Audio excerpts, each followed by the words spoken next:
Queria começar falando de China, né? A gente está acompanhando esses protestos que têm acontecido aí ao longo do final de semana. Na semana passada teve a questão do incêndio, em que aí que surgiu, né, toda essa revolta da população por conta do confinamento, né? Houve atraso ali no resgate, as pessoas ficaram feridas, morreram. E agora a gente vê uma revolta contra, inclusive, o presidente chinês Xi Jinping, pessoas pedindo a saída dele. A China, que não tem esse costume de manifestações por conta da política de lá, a China tenta controlar os protestos, abre inquéritos já até contra manifestantes, mas essa política de Covid-0 parece que chegou no limite por lá, né? Queria saber sua visão. Veja, Isa, eu analisando um pouco a China, você sabe que a China sempre teve protestos. É um protesto por dia, ou até mais do que um protesto por dia. Você tem mais de 20, 50 protestos por dia. Só que protestos são protestos isolados. É para buscar maiores salários, melhores condições de trabalho, problema do meio ambiente. Como eu disse, são protestos isolados visando o governo local. Agora, desde 1989, quando você teve o interlúdio da Praça da Paz Celestial, o massacre da Praça da Paz Celestial, que você não vê um protesto em dimensão nacional, principalmente pedindo a renúncia do líder Xi Jinping, ou melhor, do líder do Partido Comunista Chinês. E isso vem justamente depois que Xi Jinping conquistou o terceiro mandato depois do 20º Congresso do Povo, que acabou em outubro. Ele é praticamente um imperador. Então, isso acaba preocupando os mercados, porque esse processo, essa política de lockdown, essa política de Covid-0, Xi Jinping acabou entrando numa sinuca de bico. Por que numa sinuca de bico? Porque você está tendo, não é muito, para o tamanho de um país como a China, com dimensões continentais, 1,3, 1,4 bilhão de habitantes, você está tendo casos que somam 40 mil casos, ou seja, soma 40 mil por dia. E por que eu digo numa sinuca de bico? Se o Xi Jinping flexibilizar os lockdowns, é normal que o número de casos tende a aumentar. Então, se o número de casos aumentar muito e o número de mortes aumenta, veja, é o número primeiro, só um parênteses aqui, um número difícil de acreditar, porque o governo chinês, ao passo que os Estados Unidos tiveram mais de 1 milhão de mortes e o Brasil teve mais de 600 mil mortos, na China, segundo o governo chinês, foram não mais do que 6 mil mortes. Então é difícil acreditar isso. Mas, de qualquer maneira, se flexibilizar o lockdown, que é o que está sendo cogitado com Xi Jinping para tentar arrefecer um pouco os ânimos, provavelmente o número de mortes aumenta, provavelmente o número de internações vai aumentar, provavelmente o número de infecções vai aumentar, e aí vão chegar à conclusão que todo esse lockdown draconiano não adiantou nada. Ele só postergou o inevitável. Isso com a alternativa 1, flexibilizando o lockdown. Se você não flexibiliza o lockdown, você tem a alternativa 2. A economia chinesa piora, não há a menor chance dela crescer 5,5%, nem as flores de lótus do Palácio Imperial já sabe que não vai crescer 5,5%, vai ser um pouquinho acima de 2%. Então, isso também traz dissabores para a economia chinesa. Então, ela traz dissabor para a economia chinesa. Se o aumento de mortes subir, pode suscitar novos protestos, do tipo, puxa vida, eu fiquei 3 anos em casa e agora você libera. Percebeu que essa política de Covid-0 não adiantou, o número de mortes está aumentando. Flexibiliza, aumenta, como nós dizemos, o número de mortes, não flexibiliza. A economia sofre do mesmo jeito, o protesto sofre do mesmo jeito. Então o Xi Jinping está numa enrascada aí, como você bem colocou.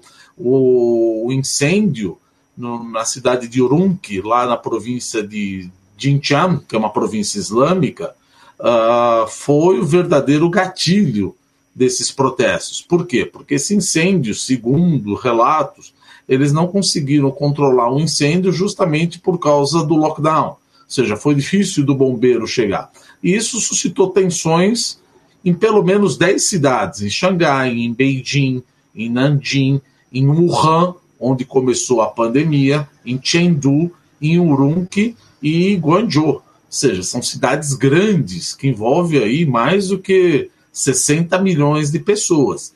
E como eu te falei, é um protesto de nível nacional. Então isso acaba suscitando um certo receio e a perspectiva de mais tensão social. Mas que Xi Jinping errou disso daí, de novo, eu não sou infectologista, não posso dizer, mas veja, Covid parece que, na minha opinião de economista, não de médico, Covid é uma coisa que veio para ficar. Você achar que vai ter Covid zero, veja, nós não estamos falando de paralisia infantil, desses problemas que eventualmente você pode erradicar. Mas Covid zero é uma coisa complicada. E você entrou nisso daqui e agora ficou um pega que o filho é teu. O que é isso? O governo nacional, ou seja, o Partido Comunista Chinês, o governo Beijing, está culpando os governos locais porque eles fizeram tudo errado. Gente, como é que fez tudo errado se foi a mando de Beijing? Então, o cenário está tenso e você vê que as commodities, principalmente as commodities de energia e metálicas, acabam despencando, depois ela acaba subindo, porque a gente sabe, nada cai assim, nada sobe assim. Cai de uma certa maneira em escadinha, sobe de certa maneira em escadinha. Mas a tensão continua pairando no ar.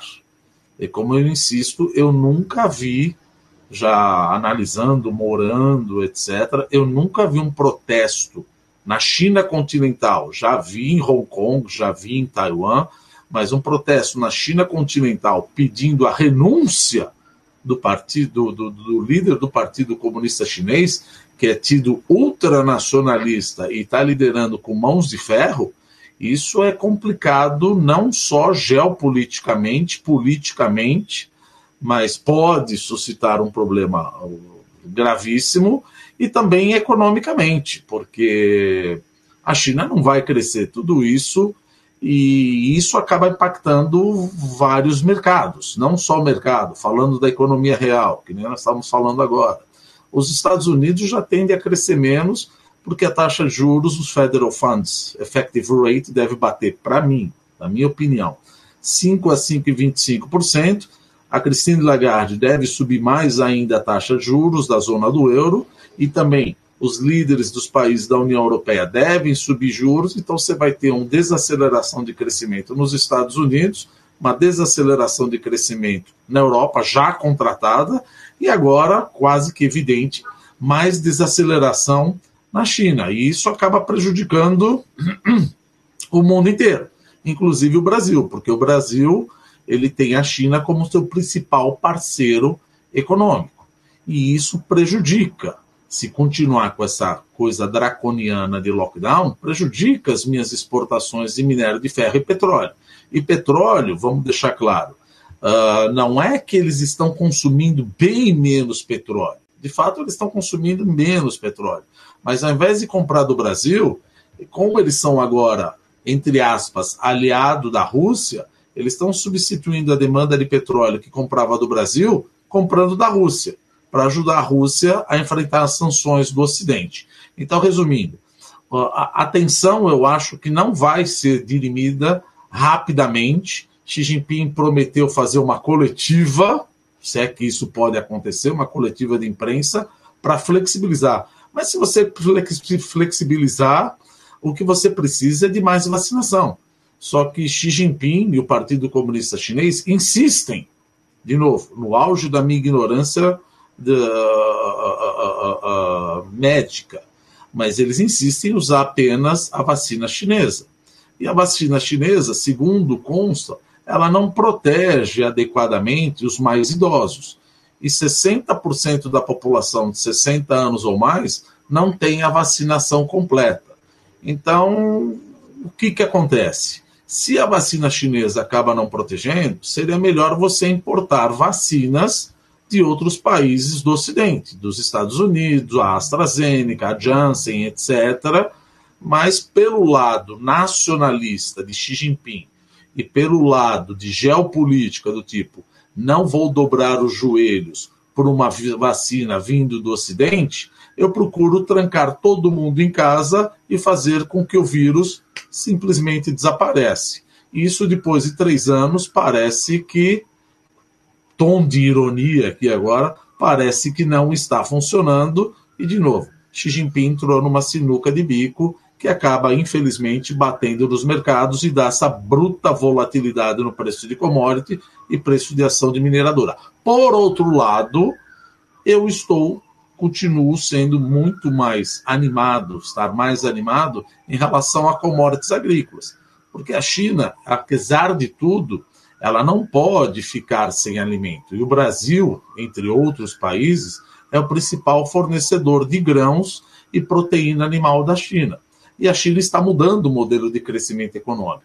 Então, apesar de você estar em lockdown, o governo não parou de distribuir alimentos e continua distribuindo alimentos, e mesmo que o lockdown seja arrefecido ou não, os alimentos continuam sendo importados, principalmente em grande parte do Brasil, Isa.